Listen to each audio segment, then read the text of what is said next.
Jumpa lagi dalam Midweek Worship Community pada hari ini. Mari kita menyembah Tuhan Yesus, meninggikan Dia dan menyenangkan hati Tuhan.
Dalam hadirat-Mu Yesus, kami ingin selalu berada Tuhan. Haleluya Yesus.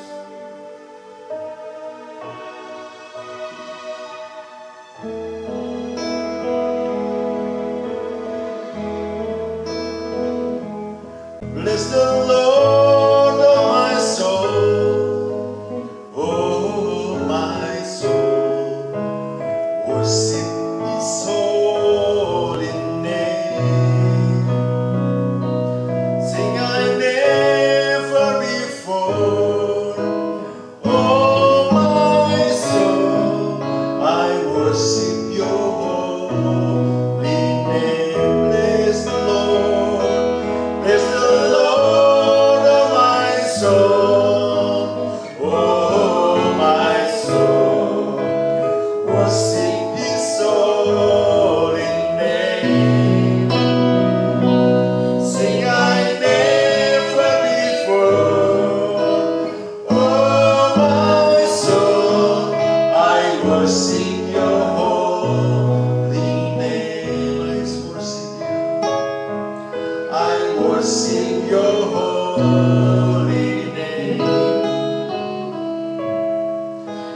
terpujilah nama-Mu Tuhan, dan biarlah kami senantiasa boleh mengagungkan, memuliakan nama Tuhan sepanjang hidup kami.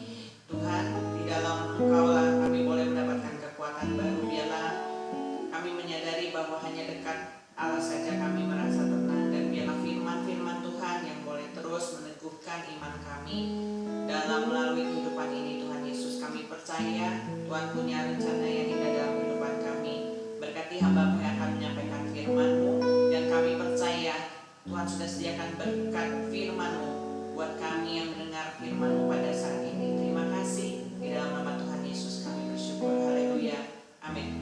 Haleluya, amin. Saudara, kita akan mendengarkan firman Tuhan yang akan dipresentasikan oleh Pastor David. God bless you. Shalom, senang ada bersama dengan saudara Midweek Worship Community. Dan saya sangat bersuka cita dipercaya untuk sharing pada hari ini kepada saudara. Dan saya perlu perkenalkan diri saya, nama saya Pendeta David Eko Setiawan. Saya gembala sidang di sebuah gereja lokal, dan saya juga seorang dosen di satu sekolah tinggi teologi di daerah Tawangmangu. Dan pada kesempatan malam hari ini saya ingin bagikan tema yang menurut saya hari-hari ini itu begitu kontekstual.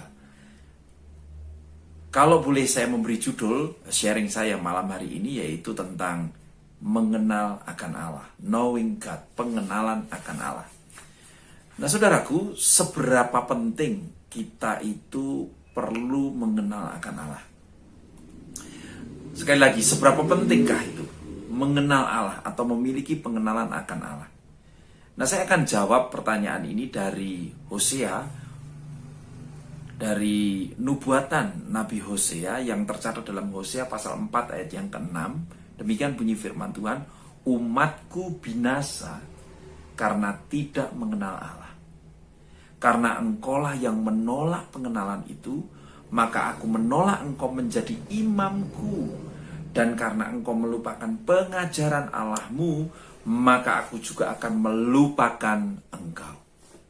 Saudaraku, di dalam ayat yang baru saja kita baca, di situ jelas sekali, umatku binasa karena tidak mengenal Allah.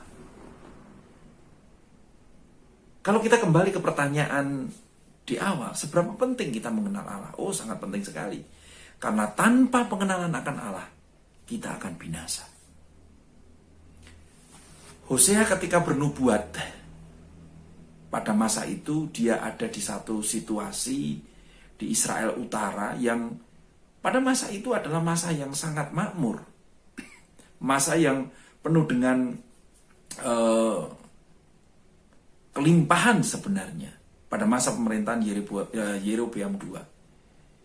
Namun saudaraku, di tengah-tengah kemakmuran, di tengah-tengah kemapanan itu, Tuhan melihat bangsa ini binasa. Aneh bukan? Ya, kita semua tahu bahwa Allah sering sekali ya melihat bukan pada apa yang tampak di luar, apa yang kelihatan di depan mata, tetapi Allah dapat melihat sampai kedalaman, menembus hati manusia. Dan Tuhan melihat bahwa bangsa ini, meskipun secara kasat mata bangsa ini kelihatan makmur, baik-baik saja, aman-aman saja, tetapi di surga Tuhan melihat sampai kedalaman hati bangsa Israel Utara. Mereka binasa. Nah saudaraku, kata binasa di dalam teks ini memakai kata Ibrani damah. Damah bisa diterjemahkan dengan kata yang lain dalam bahasa Indonesia. Diterjemahkan rusak, hancur, berakhir, atau terpotong. Itulah damah. Mungkin ada yang terganggu dengan kata binasa. Oke lah, saya akan pakai kata hancur, rusak. Mungkin saudara akan bertanya, Pak Pendeta, bukankah Israel pada waktu itu sedang dalam keadaan baik-baik saja? Mengapa mereka disebut rusak? Mengapa mereka disebut hancur? Itulah Tuhan kita. Tuhan kita adalah Allah yang sanggup menembus batas-batas penglihatan manusia. Apa yang baik-baik saja di mata Tuhan belum tentu itu baik-baik saja. Apa yang kelihatan makmur belum tentu itu makmur sejati. Karena Allah melihat kedalaman hati setiap manusia. Dan Tuhan menemukan Israel Selatan, Israel Utara sedang dalam keadaan binasa, sedang dalam keadaan hancur, sedang dalam keadaan rusak. Kata damah itu memiliki konsep tentang kondisi yang tidak ideal. Sekali lagi, kata damah itu memiliki konsep satu kondisi yang tidak ideal, di mana bangsa Israel Utara di kacamata pemandangannya Allah dalam keadaan yang sama sekali tidak ideal. Meskipun mungkin bangsa-bangsa melihat Israel fine-fine aja, baik-baik aja, dalam keadaan tidak ada masalah gitu. Di masa pemerintahan Raja Yerobeam II dalam keadaan yang makmur, ya, gemah lipah loh jinawi kalau orang Jawa bilang, dalam keadaan yang aman-aman saja, tapi di dalamnya rusak, di dalamnya hancur, di dalamnya binasa. Ideal yang dikehendaki Tuhan ya, belum tentu sama dengan ideal menurut pandangan manusia. Nah, disinilah pentingnya pengenalan akan Allah. Mengenal Allah. Nah, saudaraku, kita semua pasti tahu kata mengenal itu berbeda dengan kata tahu. Tahu itu biasanya bersifat informatif. Ya. Saya tahu di perempatan sana ada makanan yang enak. Karena saya diberitahu oleh teman saya, oleh media sosial, oleh berita di televisi. Saya tahu. Tetapi belum tentu apa yang saya tahu itu benar. Karena apa? Ketika saya di sana, saya makan sendiri. Oh, saya mengenal bahwa informasi yang diberitahu oleh teman saya itu benar. Karena apa? Ketika saya mengecap makanan itu dengan lidah saya sendiri, wah, makanannya jos, mantap. Itu yang disebut mengenal. Nah, dalam bahasa dalam bahasa Ibrani, saudaraku, kata mengenal dalam teks yang baru saja kita baca di Hosea tadi, Hosea pasalnya yang keempat ayat yang keenam, kata mengenal di situ menggunakan kata da'at. Dalam bahasa Ibrani itu kata mengenal itu ada dua, yadah dan da'at. Nah, yang akan kita expose itu adalah kata da'at. Nah, da'at di sini punya pengertian mengenal. Tetapi mengenal yang bagaimana, saudaraku? Nah, kata Ibrani ini sebenarnya semuanya adalah huruf konsonan. Kita pasti tahu semua itu. Ada dua huruf membentuk kata da'at itu. Tapi kemudian ada vokal di sana yang ditambahkan. Kata da'at itu dari dua kata, yaitu dalet dan ayin. Nah, kata da'at yang berasal dari dua huruf dalet dan ayin ini. Nah, huruf dalet itu bisa dikonversi kepada satu gambar. Karena huruf-huruf di zaman kuno itu bisa dikonversi ke gambar. Nah, kata da'at yang dibentuk dari dalet dan ayin, huruf dalet itu kalau dikonversi ke gambar, itu akan membentuk gambar pintu. Sedangkan kata ayin itu membentuk gambar mata. Nah, apa maksudnya? Kita tahu semua, orang Israel pada waktu hidup di padang belantara, mereka tidak hidup di rumah seperti saat ini. Mereka tidak punya jendela. Kalau ada orang datang, ya mau nggak mau dia harus keluar dari tenda itu untuk keluar melihat dengan matanya sendiri, keluar pintu dan bertemu dengan sosok itu. Oh, ini toh orangnya yang sedang datang. Kalau kita enak sekarang ya, dilihat dari jendela, sopo sing teko, siapa yang datang. Kalau orang Jawa bilang, sing teko sopo, siapa yang datang gitu ya. Dilihat dari jendela. Kalau dulu nggak ada jendela, harus keluar dari kemah untuk berjumpa secara pribadi, melihat dengan mata kepala sendiri. Itu konsep mengenal dalam kata da'at. Ini menarik, saudara. Berarti yang diinginkan Tuhan dari kata mengenal itu berarti ada suatu hubungan pribadi, ada satu pengalaman pribadi dengan subjek atau dengan objek yang sedang kita datangi atau mendatangi kita. Ya.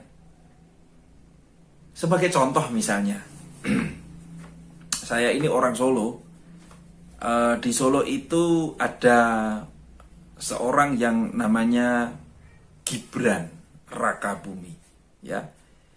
Nah, Mas Gibran ini pasti kita tahu semua siapa dia. Dia adalah anak Presiden Jokowi. Tetapi kita pasti tahu juga bahwa dia bukan sekedar anak presiden, dia juga penjual martabak, ya, gitu kan. Ya, dia martabaknya itu terkenal sekali, ya. Tapi saya jujur, meskipun saya orang Solo, dekat dengan rumahnya Mas Gibran, yang anaknya Presiden Pak Jokowi ini, saya tidak mengenal beliau. Saya hanya tahu saja. Dari mana saya tahu? Dari informasi yang saya dapatkan. Oh, Mas Gibran itu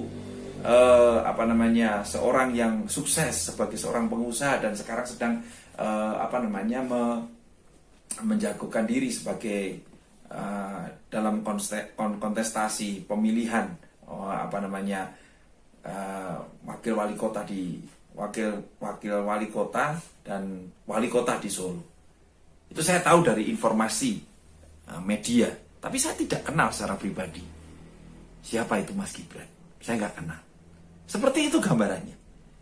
Nah, berapa banyak kita dalam hidup kita ini pun demikian.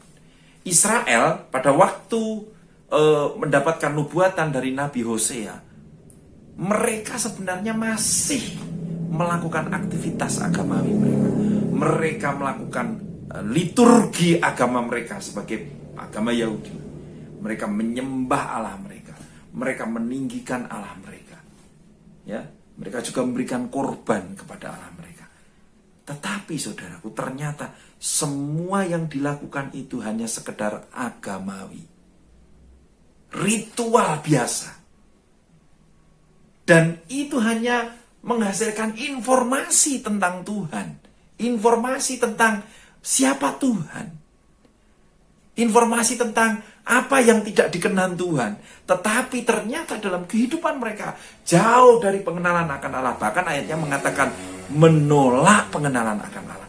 Indikasinya apa? Bangsa ini menolak pengenalan akan Allah. Ironis sekali saudaraku. Di satu sisi menyembah Allah, memuji Allah, memberikan korban kepada Allah. Tetapi Allah di surga melihat, aku tidak mengenal kamu. Bahkan engkau sudah menolak pengenalan akan Allah. Ironis sekali. Sehingga hidupnya menjadi rusak, hidupnya menjadi binasa. Indikasinya yaitu dalam masa pemerintahan Raja Yerobeam II, di tengah-tengah kemakmuran, saudaraku, di bangsa ini terjadi korupsi, di bangsa ini ada kejahatan, di dalam bangsa ini, di tengah-tengah kemakmuran itu, banyak di antara mereka saling menindas satu dengan yang lain. Bahkan tidak sedikit dari mereka yang menduakan Allah dengan hidup dalam sinkritisme. Mereka di satu sisi menyembah Yahweh, tapi di sisi lain mereka punya berhala-berhala di rumah mereka. Berhala orang-orang di sekitar bangsa Israel. Ini ironis sekali, saudara. Apakah ini yang disebut mengenal Allah?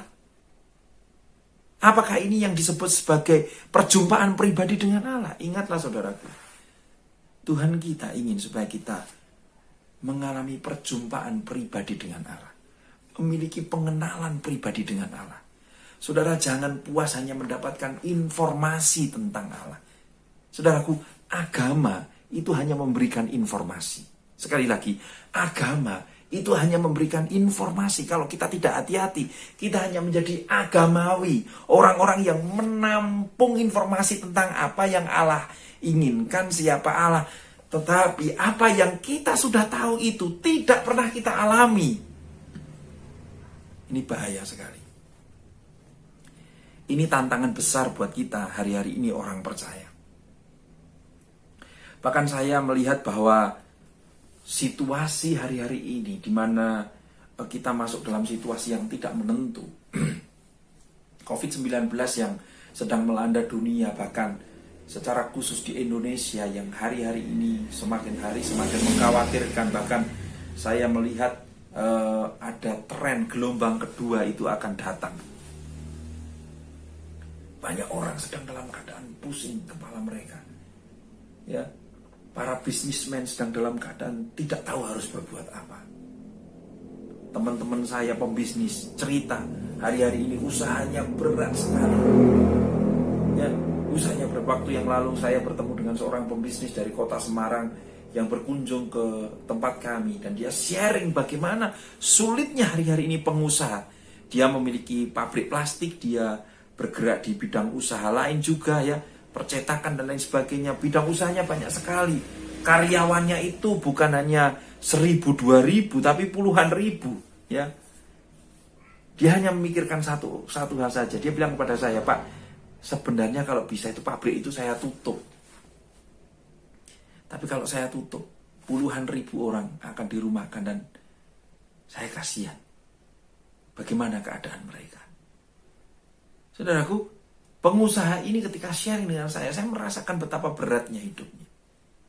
Tetapi satu hal yang saya bisa petik dari kehidupan seorang pengusaha dari kota Semarang ini, ketika sharing kepada saya, dia tetap berpegang teguh kepada firman Tuhan, bahwa orang benar tidak akan pernah ditinggalkan. Bahkan dalam situasi yang sulit apapun, dia yakin orang benar tidak akan pernah ditinggalkan. Makanya di tengah situasi usahanya yang sedang drop, yang turun itu, malah dia pergi ke desa-desa, dia berjumpa dengan saya dan dia membagi berkat kepada para hamba-hamba Tuhan. Saya kaget juga, ini orang usahanya sedang dalam keadaan seperti ini, tapi dia bagi berkat gitu untuk membayarin karyawannya yang puluhan ribu aja. Dia pusing setengah mati untuk ngurus usahanya, dia pusing, tapi dia bisa bagi berkat. Saya tanya, "Loh Pak, kok malah bagi berkat? Bapak sharing aja kita sudah senang." Dia bilang seperti ini, kan ada ayatnya, Pak, apa yang kita tabur pasti kita tuai. Wow, ini seorang pengusaha yang luar biasa, pengusaha yang mengenal akan Allah, punya pengenalan pribadi dengan Allah. Di setengah-tengah goncangan seperti ini tantangan buat saya dan saudara. Ini satu kesempatan buat saya dan saudara. Jangan kita puas menjadi orang Kristen agamawi yang hanya dapat informasi tentang agama, tentang Allah. Tapi yuk kita mulai masuk di dalam perjumpaan pribadi dengan Tuhan. Pertanyaannya, di mana saya bisa menjumpai Allah saya? Allah tidak dilihat. Ya, betul, saya sudah jadi hamba Tuhan kurang lebih sekitar 23 tahun saya jadi hamba Tuhan. Saya satu kali pun belum pernah berjumpa dengan Tuhan Yesus. Ya, saya melihat Yesus di depan mata saya. Sampai hari ini saya belum berjumpa dengan dia. Dan dia belum menjumpai saya juga. Jadi di mana kita bisa berjumpa secara pribadi dengan Allah? Catat baik-baik. Kita dapat mengenal Allah secara pribadi, yaitu ketika kita berjumpa dengan firman-Nya. Ketika firman itu datang dalam hidup kita. Jangan hanya kita tampung di dalam pikiran kita. Jangan kita tampung di dalam hati kita saja. Tapi belajarlah dalam kehidupan kita untuk mengalami firman itu. Karena dengan perjumpaan pribadi dengan firman itu, di situ kita akan mengenal siapa Allah dalam kehidupan kita. Jangan hanya saudara puas mendengar orang mengalami mujizat, orang mengalami kesembuhan, orang mengalami pertolongan Tuhan yang ajaib, tapi kita sendiri gak pernah mengalaminya. Wah, itu sangat sedih, saudaraku.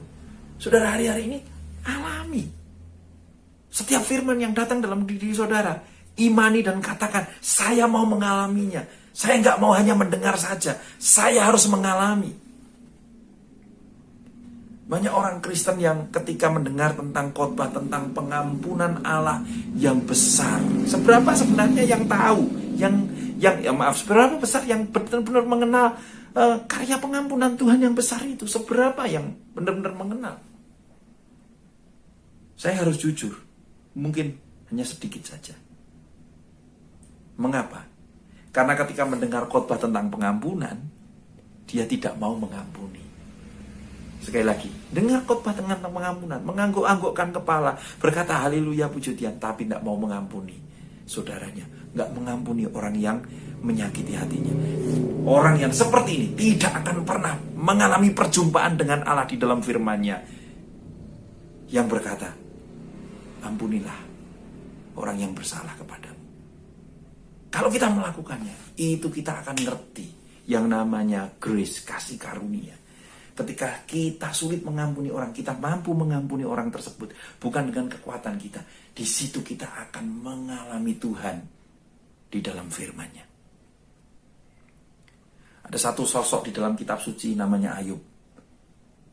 Yang tertulis dalam Ayub 42 ayatnya yang ke-5 sampai ayat yang ke-6. Ayub mengatakan seperti ini. Hanya dari kata orang saja aku mendengar tentang engkau. Tetapi sekarang mataku sendiri memandang engkau. Oleh sebab itu aku mencabut perkataanku dan duduk menyesal. Dengan duduk menyesal aku duduk dalam debu dan abu. Saudaraku, Ayub menyesal. Ayub duduk di dalam abu dan debu. Ya, mengapa Ayub menyesal? Ternyata selama ini dia hanya mengenal atau tahu tentang Allah dari orang lain. Tapi ketika Ayub dibawa masuk dalam pengalaman hidup bersama dengan Allah, matanya terbuka. Dan dia mengatakan, hanya dari kata orang saja aku mendengar tentang engkau. Tetapi sekarang mataku sendiri memandang engkau. Dengan memandang engkau artinya mengenal Allah secara pribadi. Semua konsep tentang Allah itu berubah 180 derajat. Dan dia cabut dan dia berkata dalam ayat selanjutnya, aku tahu engkau Allah yang sanggup melakukan segala sesuatu di dalam kehidupan. Bapak, Ibu, dan Saudara, ketika kita mengenal Allah secara pribadi, seperti Ayub, dia melihat Allah secara pribadi dalam hidupnya. Tuhan tidak sia-siakan. Dalam Ayub pasal 42 ayat 10 dikatakan, lalu Tuhan memulihkan keadaan Ayub setelah ia meminta doa untuk sahabat-sahabatnya. Dan Tuhan memberikan kepada Ayub 2 kali lipat dari segala kepunyaannya dahulu. Wow, Ayub dipulihkan 2 kali lipat. Kapan Ayub dipulihkan? Setelah dia berjumpa dengan Allah secara pribadi. Tuhan memulihkan kehidupan Ayub. Banyak orang Kristen yang hanya membaca ayat ini di bagian ininya saja, ayat 10-nya, tapi nggak mau melihat ayat 5 dan 6. Kalau kita mau dipulihkan, kalau kita mau mengalami kehidupan yang benar-benar berbeda, pengalaman yang berbeda sebagai orang Kristen, saya mendorong sebagai hamba Kristus, mari saya dan saudara mulai belajar mengenal Allah secara pribadi, seperti Ayub. Bukan dari kata orang, bukan dari informasi agama. Sudah berhenti itu, saudaraku. Yuk kita mulai belajar secara pribadi. Firman-firman yang datang dalam hidup kita, mulai kita evaluasi, sudahkah saya menghidupinya dan berjumpa dengan Kristus dalam firman-Nya. Dan kalau itu terjadi, luar biasa. Pertolongan Tuhan, pemulihan Tuhan akan terjadi dalam hidupmu. Saya akhiri dengan satu kesaksian. Ada satu jemaat kami yang kena COVID-19. Keadaan sangat buruk sekali. Orang ini menjadi Kristen mungkin baru 4 tahun yang lalu. Tetapi luar biasa, ketika dia dalam keadaan memakai ventilator, sudah nggak bisa apa-apa. Dan kemudian istrinya minta saya menelpon dia. Dan ketika saya telepon, dia masih bisa berespon. Dan dalam keadaan nafas yang tersengal-sengal, dia minta ampun kepada Tuhan. Dan dia mau belajar mengenal Allah secara pribadi. Dan luar biasa, saudaraku. Dia bersama dengan 8 rekannya masuk ke rumah sakit. Dia yang kondisinya paling buruk. 7 orang yang lain tanpa gejala. Tapi diisolasi di rumah sakit. Ada satu temannya yang mengatakan, akan lewat orang ini. Gak lama orang ini. Tapi karena dia anak Tuhan, dia minta sama Tuhan, pertolongan Tuhan. Ya, dia berkata, Tuhan, aku mau mengenal kuasa-Mu secara pribadi. Ya, berdoa, dan kami anak-anak Tuhan berdoa untuk dia. Dan saya secara pribadi sebagai hamba Kristus berdoa. Luar biasa. Yang dalam dan drop itu, 3 hari berikutnya, atau 4 hari berikutnya, di swab ulang. Dia malah negatif. Dan diizinkan pulang. 7 temannya yang tanpa gejala itu, saudaraku. Ada satu temannya dia, ya, temannya dia yang di situ. 1 bulan tidak keluar dari rumah sakit. Karena apa? Ketika di swab berkali-kali, mungkin 6-7 kali, atau 8 kali saya lupa. Itu positif terus, tidak pernah negatif-negatif. Sampai temannya ini berkata, rahasiamu apa? Kok kamu yang dianggap sudah mau lewat itu, kamu bisa pulang lebih dahulu dalam kondisi negatif? Jemaat kami berkata, itu semua karena Kristus. Dia yang sudah menyembuhkan saya. Dan dia bisa memberitakan Injil kepada temannya itu. Dengan pengalaman pribadinya dengan Tuhan, perjumpaan pribadi dengan Tuhan, bahkan kemudian dia disembuhkan. Itu itu menjadi berkat bagi banyak orang. Mari stop menjadi orang Kristen yang hanya mendengar tentang Allah, dan belajarlah mengenal Allah secara pribadi. Mari kita berdoa. Tuhan, berkati kami semua yang sudah mendengarkan firman-Mu, biar kami lebih mengenal Engkau secara pribadi. Tanamkan firman-Mu buat kami. Bahkan malam hari ini kami berdoa Tuhan bagi persekutuan ini, komunitas ini. Tuhan akan terus memberkati komunitas ini menjadi berkat bagi banyak orang. Bahkan kami berdoa Tuhan bagi bangsa-bangsa secara global. Mari Tuhan turunkan berkat-Mu, turunkan berkat anugerah-Mu. Bahkan orang Kristen dimanapun akan melihat realita Tuhan. Bahkan mereka akan mengalami Kristus, mengalami secara pribadi. Sehingga secara global bangsa-bangsa ini akan dilawat oleh Tuhan. Dan urapan Tuhan, pertolongan Tuhan, karya Roh Kudus dahsyat, dan akan ada banyak jiwa dimenangkan untuk hormat kemuliaan nama-Mu. Berkati komunitas ini, biar komunitas ini akan semakin berkembang untuk hormat kemuliaan nama-Mu. Dalam nama Yesus kami berdoa. Haleluya. Amin. Salam berkat berakar kuat. Haleluya.